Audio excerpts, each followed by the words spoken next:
Two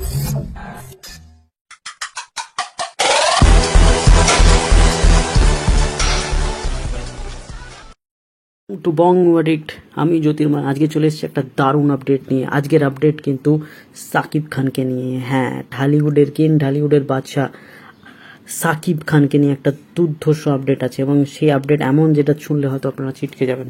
সেটা হলো সাকিব খানের তুফান ছবিকে ঘিরে এখানে একটা গান শ্যুট হচ্ছে, এবং আপনারা জানেন যে এই ছবির অধিকাংশ শ্যুটই হচ্ছে ইন্ডিয়াতে হচ্ছে, হায়দ্রাবাদ, ব্যাঙ্গালোর এরকম জায়গাগুলোতে ছবির শুটিং হচ্ছে। এবং একটা দারুণ গান, যে গানটা হচ্ছে তুফান ছবিতে যে ক্যারেক্টারটা সাকিব খান প্লে করছে তার ইন্ট্রোডাকশন দেওয়া হবে এই গানটা দিয়ে, এবং সেই গানটাই কিন্তু শ্যুট হয়েছে।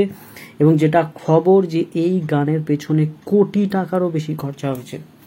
ভাবতে পারেন যেটা বাংলাদেশি ছবি, এত টাকা, এত ব্র্যান্ডের, এত বেশি টাকা দিয়ে একটা গান শ্যুট করা হচ্ছে। এর আগে এইরকম একটা স্কেলে গান বোধহয় কখনো শ্যুট করা হয়নি বাংলাদেশি ছবির জন্য, এবং এটা সাকিব খানের হাত ধরে কিন্তু হয়ে গেল। এবং অবশ্যই রায়ান রাফিও আছেন তার সাথে।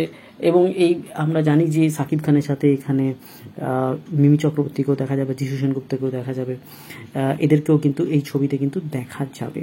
তো এটা একটা দারুণ খবর যে একটা বাংলাদেশি ছবি যেখানে ইন্ট্রোডাকশন করা হচ্ছে সাকিব খানকে এই গানটা দিয়ে, সেই গানে 400 থেকে 450 সহশিল্পী থাকবে, যারা ব্যাকআপ ডান্সাররা থাকবে। ব্যাকআপ ডান্সারদের কিন্তু দেখানো হবে 400 থেকে 450 জন নাকি এই গানটার পেছনে কাজ করেছে। অনেকদিন ধরে শ্যুটও হয়েছে, শ্যুট কমপ্লিটও হয়ে গেছে যতদূর শোনা যাচ্ছে, এবং প্রায় কোটি টাকারও ওপরে খরচা হয়েছে এই একটা গানের পেছনে। এর আগে আমার মনে পড়ছে না এত টাকা দিয়ে এতজন কাজ করেছে কোনো গানের জন্যে। শুধুমাত্র সাকিব খান ঢালিউড কিংয়ের জন্যই হয়তো এটা সাকসেসফুল হয়েছে, এবং আশা করা যায় যে এই গানটা যখন আমরা দেখবো হলে তখন হয়তো প্রচুর সিটি পড়বে, প্রচুর মানুষ হয়তো দারুণ লাগবে, তাদের উন্মাদনা একটা তৈরি হবে এই গানের মাধ্যমে। এবং এই গানটা একটা পার্টি অ্যান্থেম বা পার্টি সং টাইপের হতে পারে, যেখানে সেই ক্যারেক্টারটাকে প্রথমবার ইন্ট্রোডিউস করা হবে।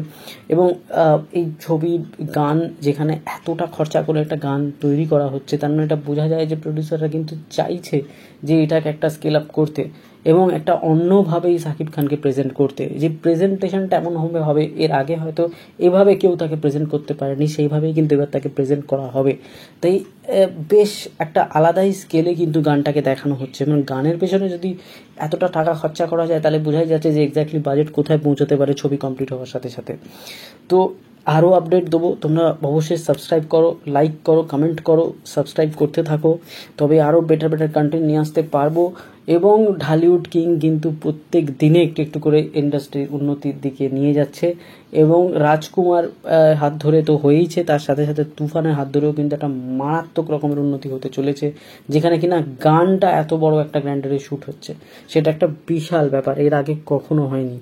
আমি জানি না এই ছবির শ্যুট শেষ হওয়া পর্যন্ত আরও কত কি নতুন আপডেট পাওয়া যাবে। তোমাদের সকলকে সেই আপডেটগুলো দিতে থাকবো, তাই জন্য সাবস্ক্রাইব করতে হবে এবং লাইক এবং কমেন্ট করতে হবে। ধন্যবাদ।